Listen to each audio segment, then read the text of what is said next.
And for another film from Joe Dante, this is the guy who did Gremlins. And you kind of realize that after you see who's in this one, because Dick Miller's got a little appearance and he's in Gremlins. Anyhow, this is Explorers. This is one of those kid adventure films from the 80s that, you know, are beloved. I hadn't seen it until now. I mean, I guess I was watching the other kid adventure films. And this one seems kind of lesser. You know, I can kind of see how I didn't come across this. Anyhow, the Explorers, you've got, oh shit, forgot the Ethan Hawke. There you go. See? You gotta jog your memory. Do-do-do, ding.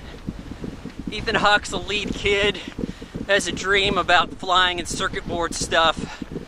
Ends up building, well, with the help of River Phoenix before he dies, builds a spherical force field that allows for no transfer of inertia, so they can take off in a little spaceship type apparatus and cruise around. And they get into some misadventures there. They got to build the machine, and that's the fun part of the movie, really. Testing it out. Some pretty decent effects there. You know, a lot of travel map work, and they even point that out when they go to the drive-in. There's this guy watching the drive-in sci-fi movies, like, that effect there, it's called traveling mat. Well, how would you know? It's industry standard term.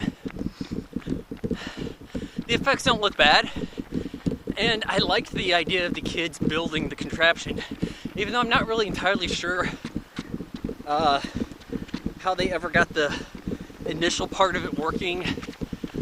Having the dreams, that there's aliens communicating to them in the dream, and so they meet the aliens.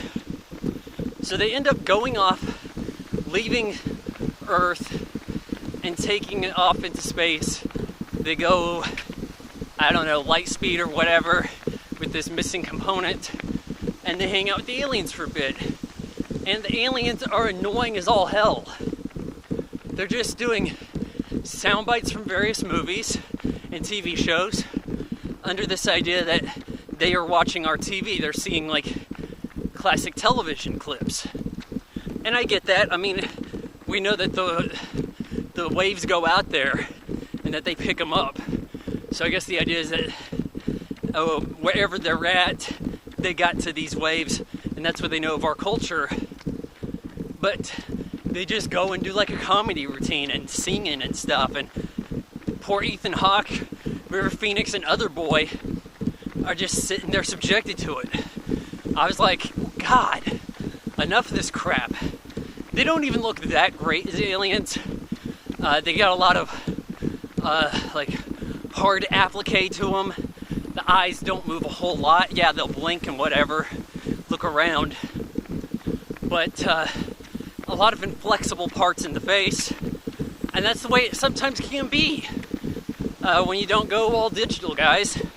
That's one of the sacrifices. But I just feel like the movie was a big letdown. Cool stuff, building a spaceship.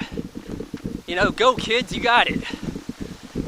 Then major letdown when they find out the aliens are a bunch of douchebags. Just annoying. And they're children. They're like little kids who are not supposed to sneak off and contact the human kids. It feels like a twist out of like a TV show just about. And in some ways the whole concept feels short, although the movie is like an hour 50 minutes. Like the concept doesn't have much to it, but at the same time it's longer than it needs to be. I mean, you may check out Explorers, you've probably seen it already, you probably gave me a thumbs down because you like it and I don't. It's okay-ish. I give Explorers 2.5 out of 4 stars.